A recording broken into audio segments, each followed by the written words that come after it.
Engineer by Andrea Beatty and illustrated by David Roberts.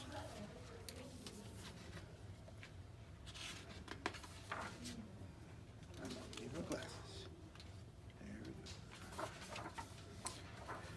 Okay, this is the story of Rosie Revere, who dreamed of becoming a great engineer. In Lila Greer's classroom at Blue River Creek, young Rosie sat shyly, not daring to speak. There's Rosie.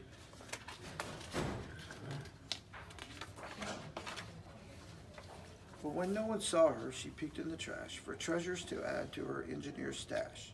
And late at night, Rosie rolled up her sleeves and built in her hideaway under the eaves.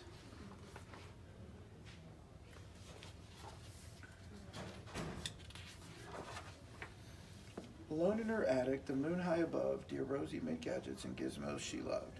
And when she grew sleepy, she hid her machines far under the bed where they'd never be seen.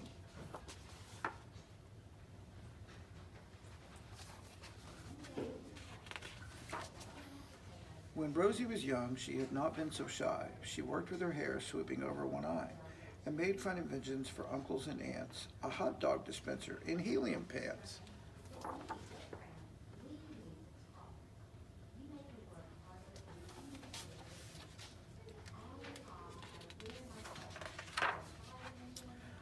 The uncle she loved most was zookeeper Fred. She made him a hat to keep snakes off his head, from parts of a fan and some cheddar cheese spray, which everyone knows keeps the pythons away.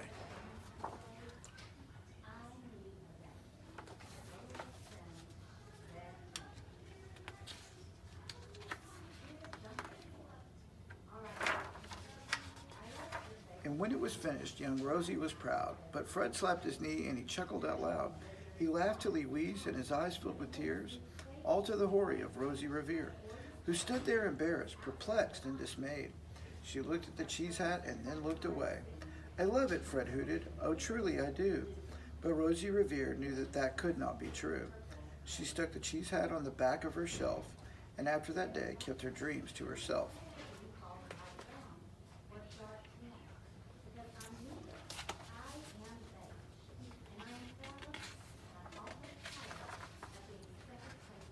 And that's how it went until one autumn day, her oldest relation showed up for a stay. Her great-great-aunt Rose was a true dynamo who'd worked building airplanes a long time ago. She told Rosie tales of the things she had done and goals she had checked off her list one by one.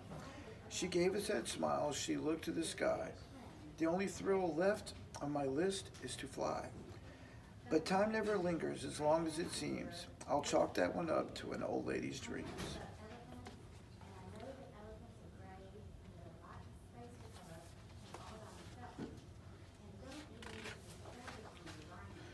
That night as Rosie lay wide-eyed in bed, a daring idea crept into her head. Could she build a gizmo to help her aunt fly? She looked at the cheese hat and said, "No, not I." But questions are tricky, and some hold on tight, and this one kept Rosie awake through the night.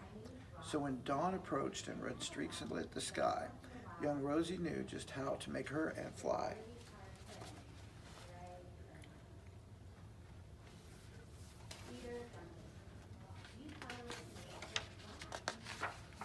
She worked and she worked till the day was half gone, then hauled her cheesecopter out onto the lawn to give her invention a test just to see the ridiculous flop it might turn out to be.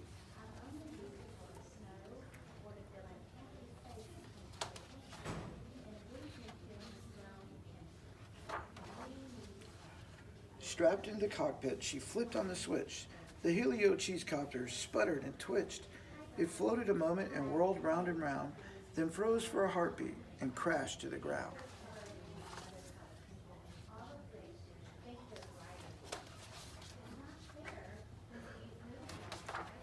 Then Rosie heard laughter and turned round to see the old woman laughing and slapping her knee. She laughed till she wheezed and her eyes filled with tears, all to the hoary of Rosie Revere, who thought, "Oh no, never, not ever again will I try to build something to sputter or spin, or build with a lever, a switch, or a gear, and never will I be a great engineer."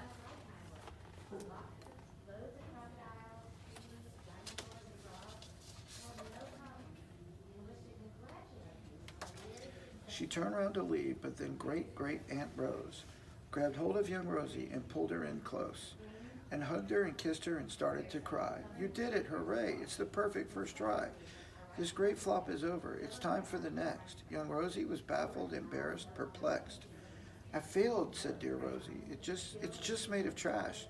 Didn't you see it? The cheese copter crashed. Yes, said her great aunt, it crashed, that is true. But first it did just what it needed to do. Before it crashed, Rosie, before that, it flew.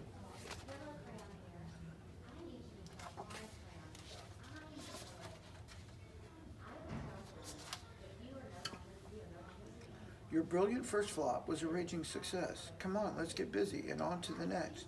She handed a notebook to Rosie Revere, who smiled at her aunt as it all became clear. Life might have its failures, but this was not it. The only true failure can come if you quit.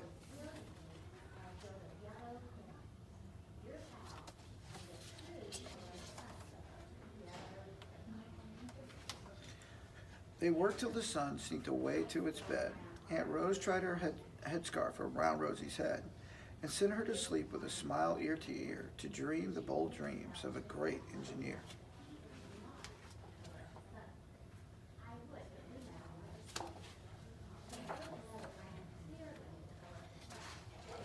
At Blue River Creek, all the kids in grade 2 built gizmos and gadgets and doohickeys too.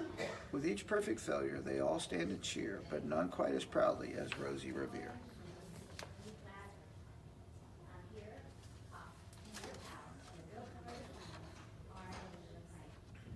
The end.